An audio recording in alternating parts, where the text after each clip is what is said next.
Thanks to everybody for Instagram for joining us live here. Welcome to my podcast, ZG Real Talk, where we talk about real topics in real time with real qualified industry professionals. Today, my guest speaker is none other than Sima from Agent's Choice Staging. Hello. Thank you very much, Sima, for joining us today. Thank you for having me. It's a pleasure to have you here, guys. Just to give you a bit of background, Sima and I have been working together for the last little bit. Sima runs an amazing, successful staging company at Agent's Choice Staging. Has been affiliated with Royal LePage Signature for years now, and is absolutely second to none. So without further ado, welcome, sweet. and thank you again for coming on. Thank you. So Sima, could you do us a favor and share a bit of your background and how you got into the staging field? Sure. So this wasn't actually my first choice in career. I was actually a social worker for the child welfare system for 15 years prior to entering the staging world. Mm-hmm. I was a child protection worker, so I was actually the one that went out, did child welfare investigations, and made a decision on whether or not to remove children from parents' care. Wow. Yeah, so I did that for 15 years. Big transition. Big transition, yeah. Right? And then I had a couple of investment properties down by Lakeshore and Park Lawn, and I was getting ready to sell them. Mm-hmm. And my realtor at the time, who's actually a realtor from here, said to me, you did a great job in decorating your place. He brought a stager in, and there wasn't much to be done. I remember she stood in the middle of the family room and just like, what am I going to do here? Everything is already done. So, he my said, work here is done. Yeah, exactly. I'm done. Yeah, there's my consultation fee. So he suggested that I get into it. So I started literally with my own stuff as accessories. Mm-hmm. I did it both my child welfare career and staging on the side. And it got to a point where I had, 6 storage rooms just down the street at Don Mills, Eglinton. And then it grew to even more, where I had to get a warehouse. And then I was, it was. So how long were you sort of moonlighting both? I did 2 years. 2 years. 2 years. So I was working my 50-hour weeks as a children's aide. Every weekend, almost every evening, I was out staging. And, it wasn't an easy decision to make because I have a salary, I have a pension, I have the best benefits you can ever think of. Yep. I get a month vacation paid in full. But my heart wasn't there anymore. And that's a career, with any career, you need your heart to be in there. So absolutely, I made the decision I to love leave. that. Fully entrenched in a career and then just doing Just both for a couple of literally years night and you and just day. blew up. And that's amazing because, Yeah. you would definitely have to have a passion moonlighting that Right. for both 2 years and then just seeing that grow and scale. That's amazing. Yeah. So can you tell us what inspired you to make the transition out of 1 to 2? Like you obviously saw things growing, but what was it was it just the passion? Like shed a little light on that for us. It took me a long time. Of course, I'm constantly learning, I'm constantly growing. And with each stage I did, things kept changing. I kept realizing, how to position furniture, what accessories to put. Like when I look back to the stages I did in 2017, I'm like, oh cringy. Like, I can't believe they hired me, right? But again, I'm learning more and more. And I think what really keeps me going is the reaction that we get after we stage. Like yourself, when you walk in, you're like, oh my God, was this whatever, was this place that we just saw together that was empty? And the most fulfilling part is my team. And they're the ones that keep me going every single day. I've said it before, I'm not the best stager. There's a lot more stagers. I tend to disagree, but that's okay. We're all entitled to our opinion. There's a lot more better stagers out there, and that's fine. You're never going to be, the best of the best, but we are constantly striving to get better. And we're a family, and we make mistakes, but we address those mistakes. And every job that we do, no matter if it's a bachelor or a 5,000 square feet house, you're getting treated the exact same way. You're our number one priority. Yeah. So I don't care if it's a $1,000 job. I don't care if it's a $6,000 job. A job is a job. Service regardless. I'm answering the call when you want me to answer. So it's a combination of the reaction, and that's the fulfilling part. And I want to touch up on that when you say the reaction. So for those who are unfamiliar with the staging process, can you explain to us why home staging is so important when selling a property? So I walk into a house, and when it's not staged, right? When I was looking for my condos, just a personal story, in 2009, I bought my first property. When I walked into these condos, I was like, man, these people are so clean. Look at the beds, they're made perfectly. The pillows are all karate chopped. I didn't know what staging was back then, right? I remember I was looking at properties with my mom and I was like, I'm so embarrassed. I'm gonna go home and clean and like karate chop my pillows. But that got me in the door, and I was like, I'm like, these people took some ownership and pride into their home, right? The way we live and the way we stage are two different things. You know, very true. You want to get your property ready for the market. You want to depersonalize that space.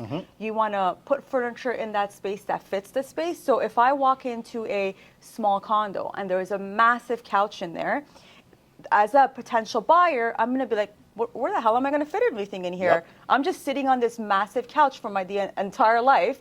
So you need to make sure you're putting furniture in there that's suitable for the space. And when somebody walks in, you want them to say, wow.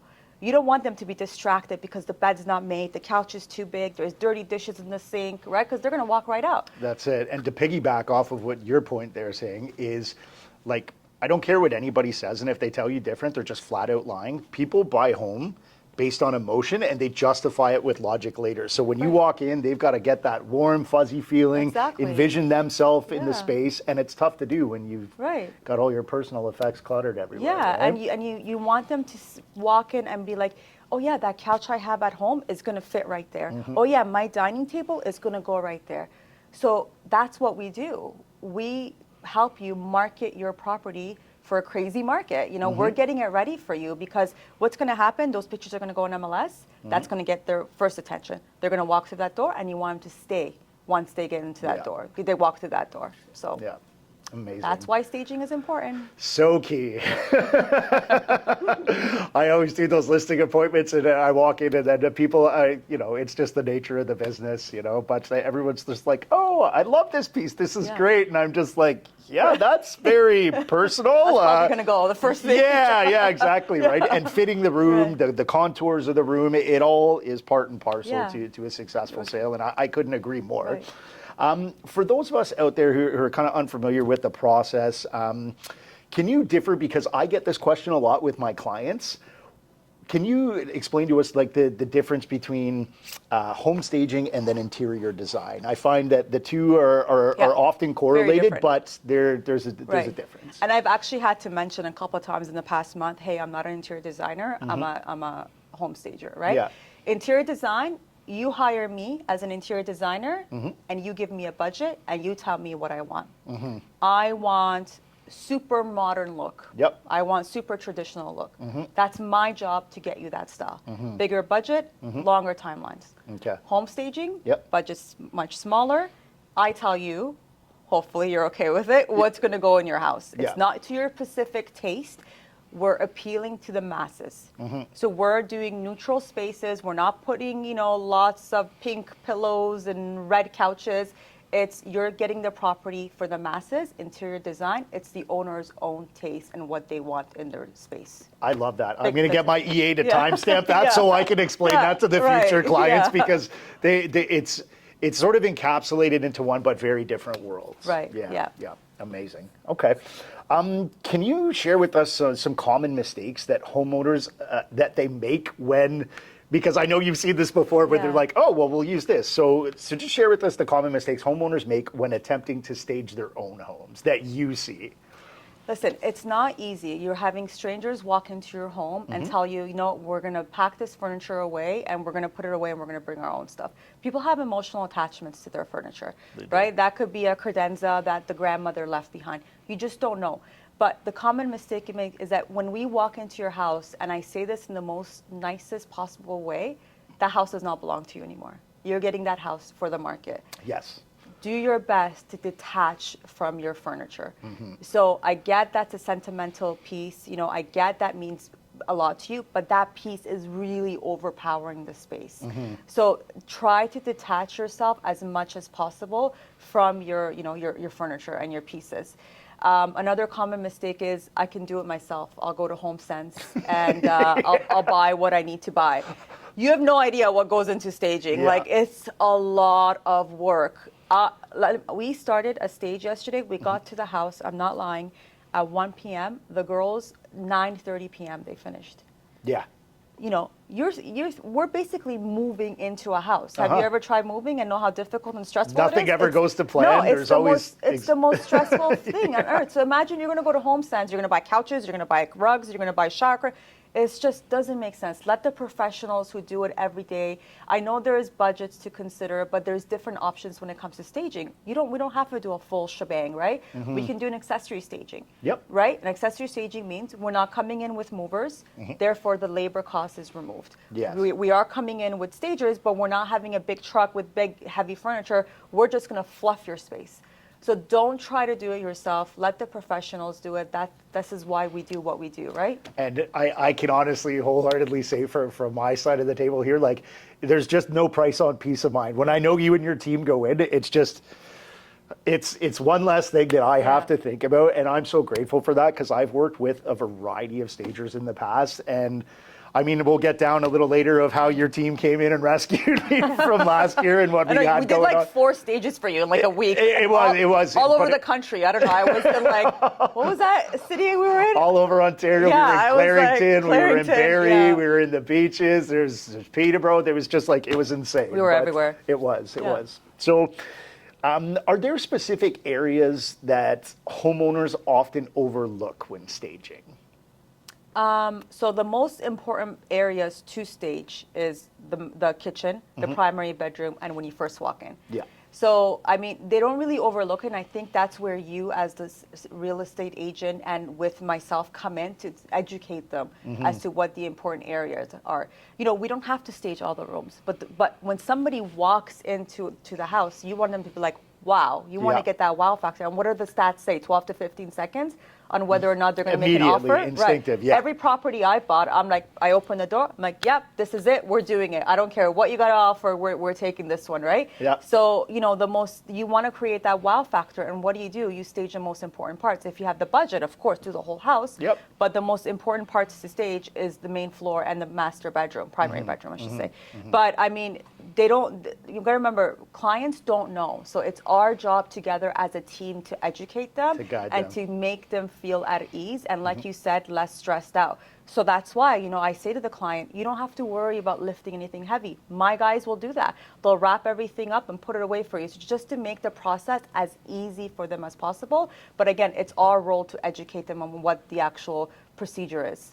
Yeah, for sure. Yeah. And I know there's some areas, like I think like professionally, because we have our thumb on the pulse daily, we know the areas that we would or wouldn't stage. You know, I mean, the basement, I always say, you know what? You made we had one last year, like that's the same thing. That was Kimberly. That was an income potential. Yep, that was a legal duplex. Absolutely. So 2 units, why not? absolutely. Yeah, I would stage it because, hey, it's expensive living here, so why not rent out a basement? I love renting out basements. That's what I do, right? Yeah, for sure. So, but I say, you know, when do we stage basements? When do we stage basements? When we get those houses at Mount Pleasant where the upstairs is so tiny and the family actually uses the basement because the kids hang out there. Yep. I'm walking into a 3,000 square feet. I'd rather you just remove everything from the basement and save your money and invest it in other parts of your house, painting, whatever it is, as opposed to me staging it. And I'm pretty transparent, I'll tell you that. And that's what I love about the transparency from you and your team specifically. Like, I know, like, we did that same one where, like, you recommended for me not to stage the basement for the property in Barrie. And I definitely agreed to you. But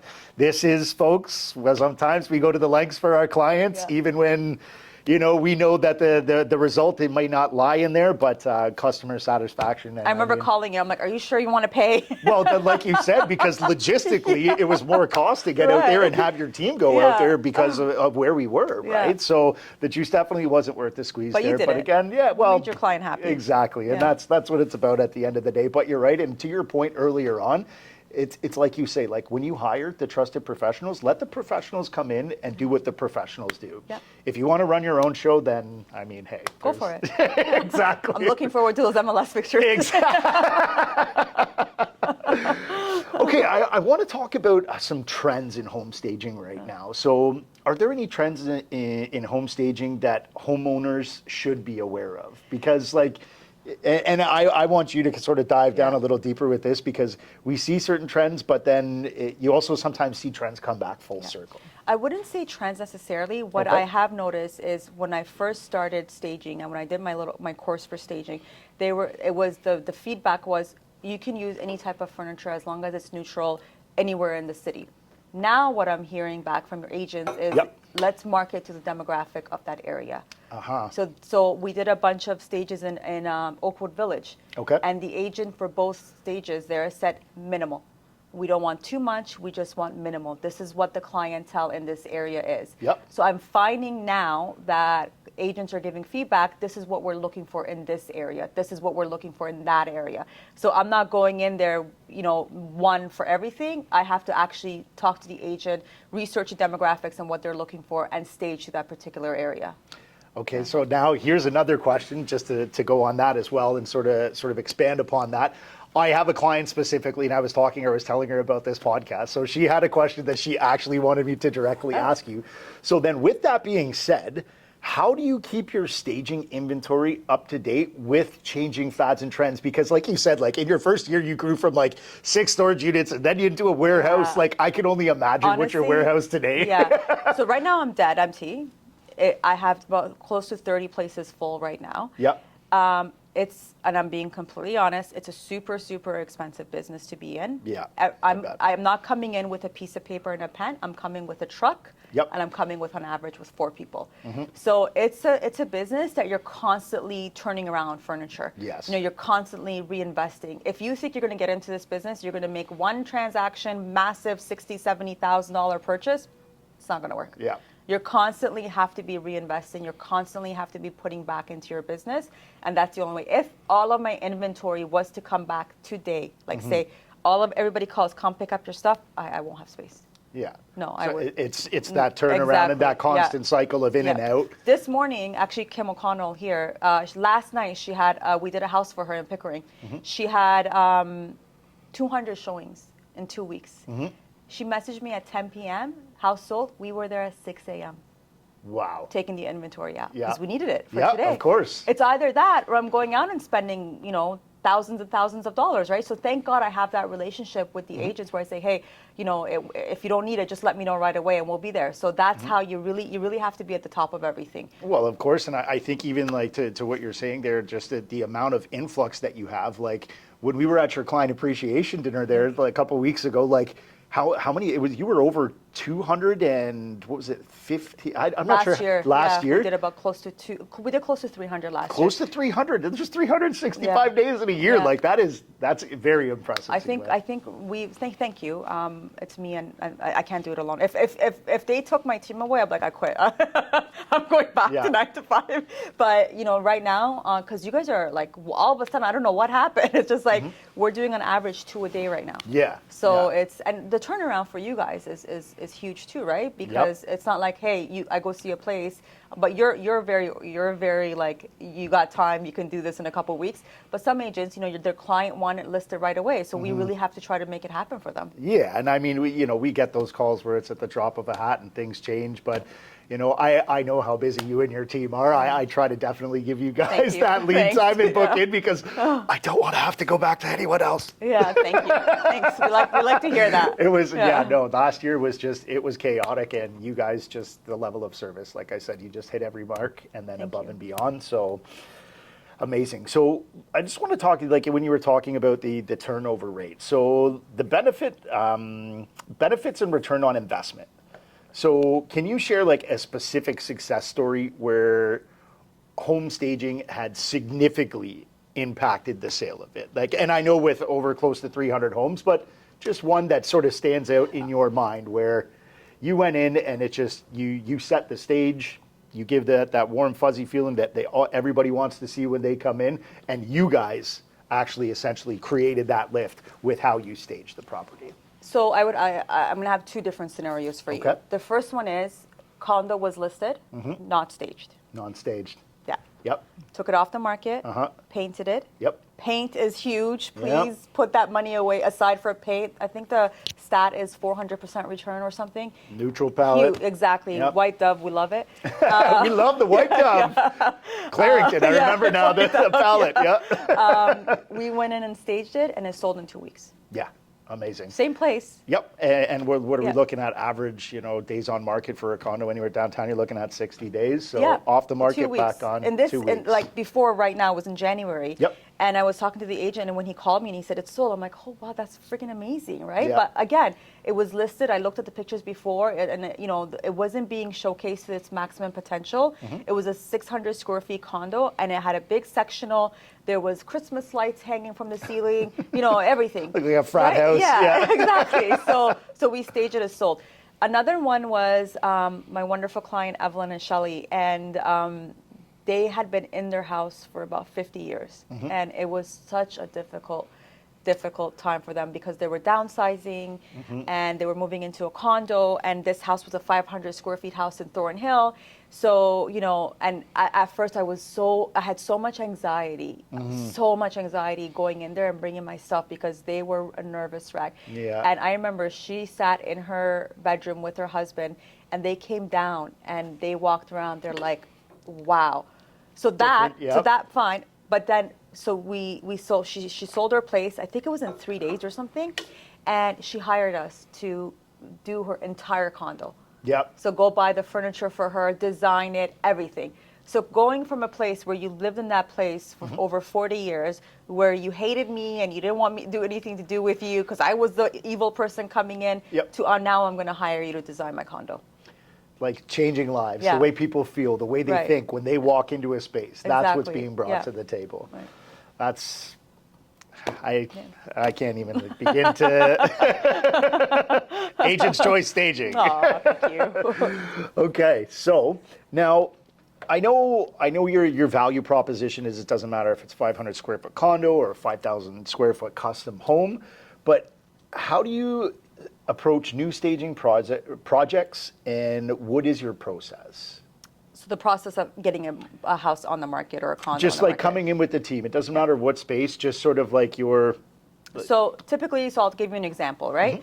This morning I went to a consult. I do a walk around with the agent and the homeowners. I take pictures. Within 24 hours, I'm sending out a report. Here's what I like you to do. Remove family pictures. Remove, stuff that are on the kitchen. Remove this, do that, paint the walls, so and so. Then we get together. I always say start a group chat on WhatsApp so we're all in the same loop because now we're a team working together. Yes. Start a group chat, and then I say, okay, now what's the timeline? Like, when do you need this place on the market? So you need this place on the market by March 21st. Okay, I'm going to go in there March 19th with my team. We're going to go stage it. We're going to get it done. You're going to get the photos on March 20th, and then, or whatever it was, and then have it listed, whatever your deadline is. But we're always going in for a consult. We're always giving a list of what needs to be done, a to-do list. If it's vacant, no to-do list, we just go in and here's our proposed plan. We send you a proposed plan, and then we do our job. Beautiful. Yeah.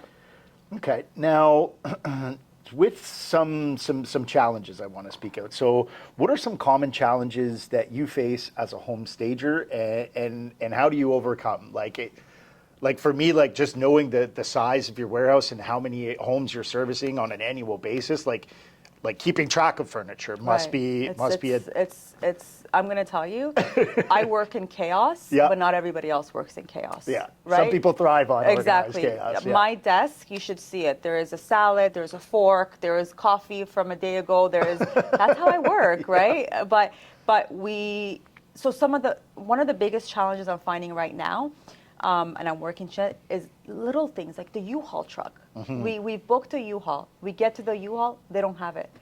Well, now what? I have the agent who's booked the elevator. Yep. I have the photos booked for tomorrow. I have the cleaner coming in after we're done. Like, I'm actually screwed, right? And I hate not to deliver. I hate not being able to deliver what I promised you. So we're scrambling, we're trying to find other U-Hauls, so just simple things like that, right? Yep. Or like going to an elevator where there was a booking and then there was a deposit check that was supposed to be dropped off by the client and the deposit check wasn't dropped off. Just little things that delay the process. As far as inventory tracking goes, it's been a big issue for us, but we've just purchased a new software where we're barcoding everything, and we get a gun and we scan it when it leaves the warehouse. When we get to the listing, we scan it again and it uploads what's in our database and what's there. So that's work in progress. It's going to take us at least 6 months to get it going. Of course, and like somebody, like you were saying with the accessories, sometimes when you do the fluff, like there's Just the big ticket items, and then. But no, you came to my client event party, and I have forgotten two cups at the listing. Oh, the Moscow Mule set. Yeah. I remember that. I gave Yeah. pass that off to your team. Right? Yeah. Stuff like this happens, right? Yeah, of course. Yeah. Okay.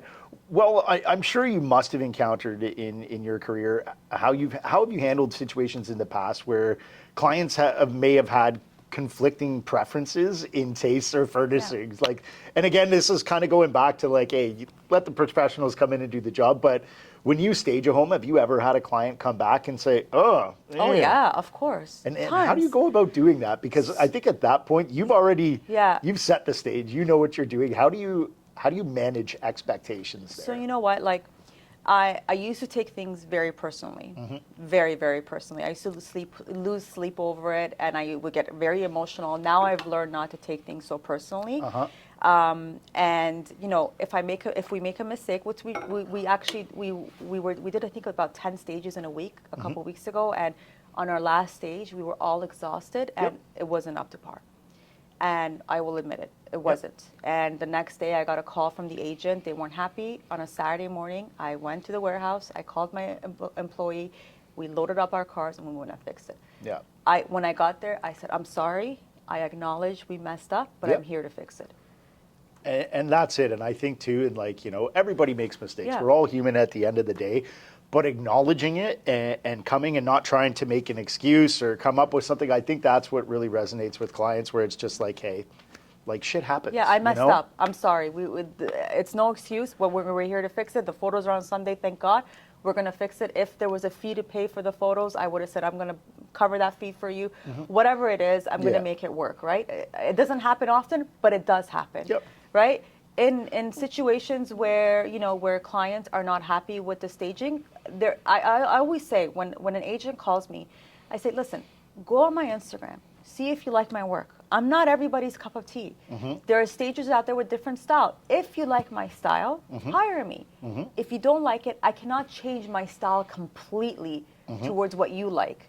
You have to let me do my job, and you have to like my style. So I always say, there's got to be a bit of reciprocity from each side, but right? I mean, there's different companies out there, and I know they have certain styles, and as an agent, you might like that style better, and that's fine. I've actually sent clients to these stagers. I've called them and said, hey, I'm not this person's, you know, cup of tea. You should take on this client. I've given them the referrals because I don't want to go in there, take their money, and they're going to be upset. You know? If they're not going to be satisfied. Exactly, right? For but sure. there are times where me and you as the agent come together and explain, this is not about your personal taste. This is about us just showcasing the space to its fullest potential, and that's all it is. You might not like anything I do here, but it works. There's a system to follow, and when you follow that system, it works. And I know, even just speaking, like Sima's team, for me, like I need to share with these guys right now, because like last time I was trying to get like 4 different properties to market. It like, when it rains, it pours. Everyone's gearing up. It like literally happened overnight. And I know for myself, like, I've used multiple stagers, but stagers, sometimes they only stick to a specific logistical area. When I called Sima and her team, like I said, we were up in Barrie. That happened twice because my client wanted the basement stage. Right. And while I agreed with you, I was like, okay, can you work this out? My client wants it. You guys got back up there. The Clarington property, that was a rural property. And then there was issues with the clients with the mirrors. Like, oh my God. And like Sima's team, the bathroom mirrors, and that like were missing. that weren't there. And I had some issues going on with not directly my clients, but a family member within the client that was causing some interference. And I was being pulled in 6 different directions by 7 different people that wanted 8 different things at 9 different times with 10 different outcomes.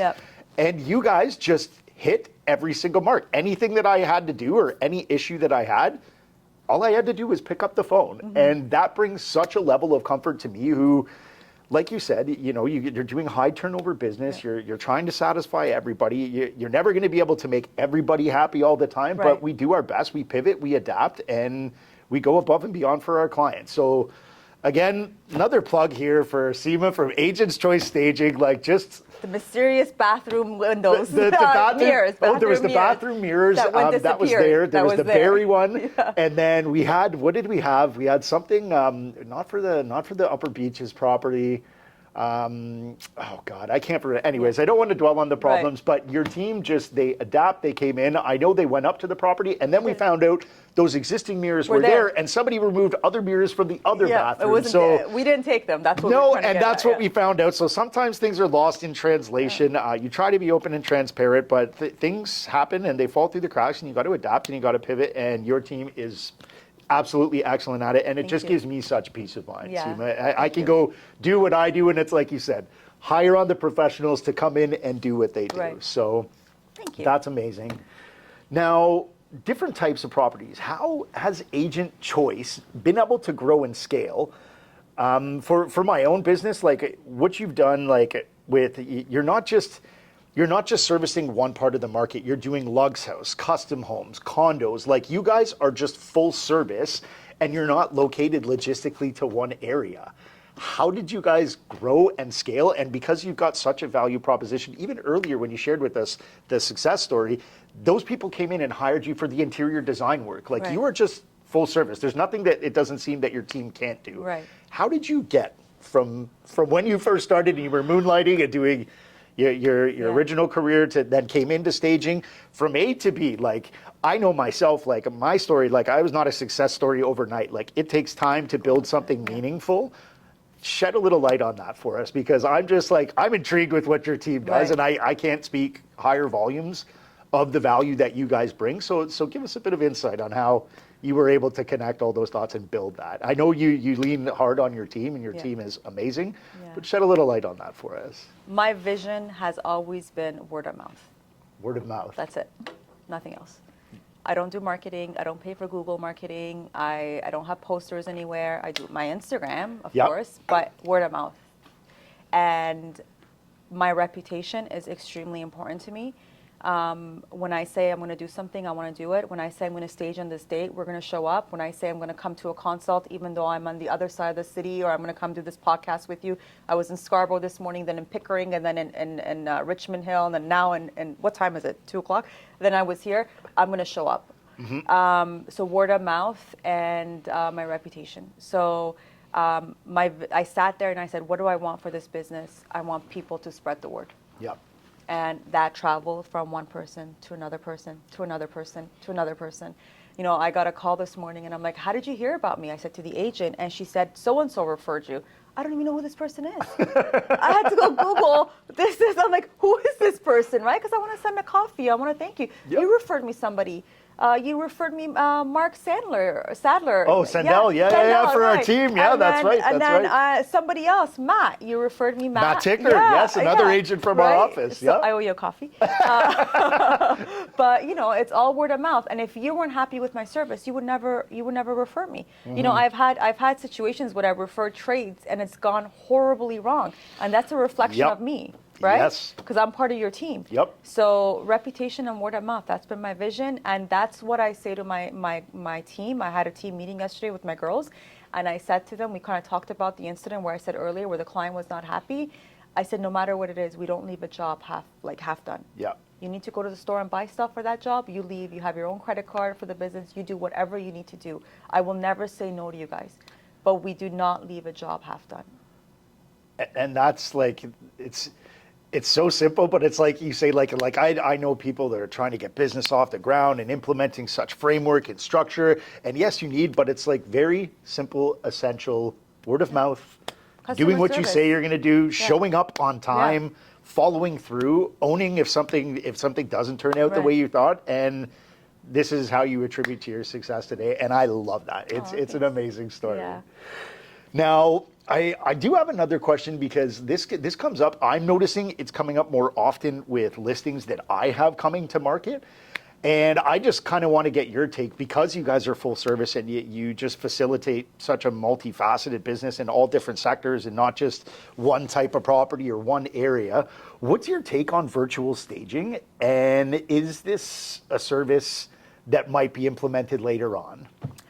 I got asked this question a month ago. Yeah, well, and like me, I know when like you said, when a client walks into a room, like you can look at the virtual staging and it looks great on the MLS, but when you walk in, it's very lackluster, and it's a big disappointment for coming in and being so exciting at seeing a property and then like that. And that's my take on it. What's yours? So this is my own personal advice, my own personal feeling. I don't believe in it. I know some companies offer it. That's fine. Again, I'm going to use the 500 square feet condo as an example. Looks great on MLS. We did a perfect job photoshopping that couch, that coffee table. I walk in, and I've lived in very tiny condos, and I'm like, so I'm going to eat, I'm going to sleep, I'm going to watch TV, I'm going to entertain on this one couch, right? Where? Like, how am I going to do anything? But if you put furniture in there and somebody walks in where you put a 34-inch dining table in there with 2 small chairs, and you put a small round coffee table that's glass that doesn't overpower the space, and a 72-inch couch, then you've created a space that's functional. Yeah. Right? You walk into these condos and it's super small. Some people don't have that imagination. There's a lack of vision. Right, yeah. So you need to create that vision for your client. And that's why I don't think virtual staging works. And to be fair, like, let's just say, like, you know, on average on, you know, certain homes that I've staged, like it's just standard 2-story, whatever you want to call it, like, I mean, you go in there and it's sort of like you stage a place, and let's just say we're at a marker of like $5,500 or something like that. When I come in and then I'd speak with somebody else, because I've called a couple of these companies just to kind of, you know, like figure out for my client, what do they want? But they're charging $40 a pop. So you got 40 pictures on MLS, you're looking at $4,000. And it's just like, I think to myself, for like an extra $1,200-1,500 is that how much it is? Wow. It's ridiculously priced. And I just thought to myself, like, what's the value prop there? Like, for somebody as a full service agent myself, like, I offer these as part of my service, and I factored this in to my marketing overhead, my marketing budget. And I'm just like, you know, why do it virtually when you could maybe pay that little extra and then just stage the entire home? Like, I just don't get it either. And I completely agree with you. I don't see the value in it personally. So that's interesting. But I've been having that conversation. It's been coming up more and more. What do you think? I personally think a lot of the times it's just, listen, you get one chance, really. Well, and that's just it, right? You get one chance. Do it right. Yeah, you're paying for there's people coming into your home and working it, and you have to spend a little bit of money, but hopefully you make that money back, right? Yep. And when you sell the place, and it works. Like, there's a reason why there are staging companies out there, because this system works.